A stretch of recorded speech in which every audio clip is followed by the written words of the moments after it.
Je vais vous présenter donc dans cette vidéo la notion donc de gabarit dans Inventor pour bien démarrer.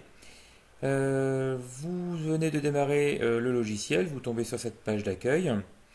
Vous aurez donc aussi une vidéo sur la notion de page d'accueil, ici d'accueil. Les gabarits sont situés ici. Donc quand on utilise ces gabarits, attention, par exemple si vous lancez la fonction pièce, eh bien vous démarrez un fichier, mais avec un gabarit bien particulier. Je vais le fermer. On a la possibilité de pré-régler des réglages ici pour avoir d'autres gabarits disponibles. Ici c'est vraiment que 4 gabarits de départ qui sont les standards. Alors on va en voir un peu plus quand on va dans le fichier nouveau, petite feuille blanche tout en haut à gauche, où vous allez bien les repérer par catégorie. Vous avez donc dans la première partie tout en haut tous les gabarits pièces, donc ce sont des cubes, des gabarits d'assemblage, plusieurs cubes entre eux, c'est bien logique au niveau de l'icône. Des gabarits de mise en plan, donc vous avez deux sortes de mise en plan, les DWG ou les IDW. Les deux font, on va dire en gros la même chose, seul le format, l'extension du fichier diffère. IDW, c'est les formats d'origine d'Inventor, et le DWG, le format d'AutoCAD. Les deux sont compatibles, on peut passer de l'un à l'autre par des exports. L'avantage du gabarit DWG, si vous deviez faire un choix de prendre l'un ou l'autre, donc l'avantage du DWG, c'est qu'il est compatible directement avec AutoCAD, et AutoCAD est capable de faire fichier ouvrir un plan Inventor. Alors attention, vous n'aurez pas les mêmes objets dedans complètement. Vous aurez bien des objets Inventor, mais AutoCAD pourra l'ouvrir. L'IDW l'avantage de l'IDW, ce sera justement de faire la distinction entre les fichiers AutoCAD et les fichiers Inventor.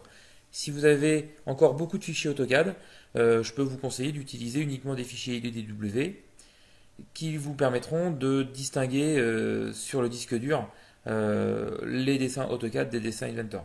Parce que si vous enregistrez les deux au même endroit, on ne voit pas trop la différence si c'est de l'AutoCAD ou de l'Inventor. Voilà un petit peu pour le process d'utilisation. Alors, brut d'installation, vous n'aurez pas autant de gabarits que moi. Ce seront des gabarits que vous pourrez personnaliser plus tard, qui vous permettront d'avoir les réglages qui vous intéressent. Et ça, c'est encore un autre thème. Mais pour le démarrage, vous avez donc 4 formats, donc les pièces, les assemblages, les mises en plan, et donc je finis avec les présentations qui permettent de faire des notices de montage, des éclatés. Alors attention à ne pas confondre avec le terme présentation d'AutoCAD qui correspondait justement à la mise en page. Ces gabarits sont donc accessibles ici. Vous pouvez faire une sélection et puis ouvrir ou directement un double clic dessus. Et ça vous lance le fichier qui correspond à votre gabarit. Donc là en l'occurrence un fichier pièce. Donc pareil au démarrage d'un gabarit. Moi ici j'ai paramétré certains réglages. Donc brut d'installation vous n'aurez pas les mêmes. Donc on va faire une vidéo également là-dessus. Pour vous montrer les premiers pas, les premiers réglages à faire pour bien démarrer avec Inventor. Donc je vous montre là un gabarit pièce, où ça me permettait de dessiner par exemple juste sans cote du volume, et on a un fichier pièce, voilà, on va dessiner des plaques, des moteurs, etc. Tout ce que vous voulez. Si vous partez sur un gabarit d'assemblage, eh bien on va trouver une interface différente. Donc c'est ça aussi l'intérêt, c'est qu'à chaque gabarit, vous allez avoir une interface différente, contextuelle. Donc là je suis dans un assemblage, j'ai un onglet assemblé. Tout à l'heure j'étais dans un fichier pièce, j'avais un onglet pièce.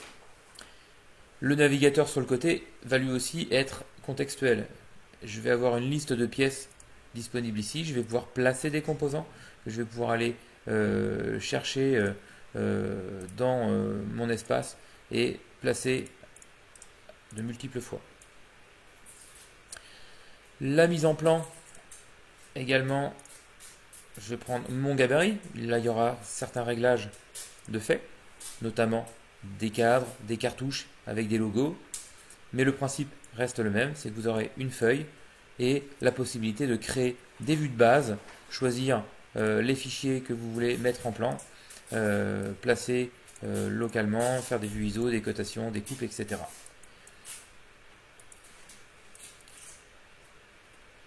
Donc voilà pour démarrer, utilisation des gabarits dans Inventor.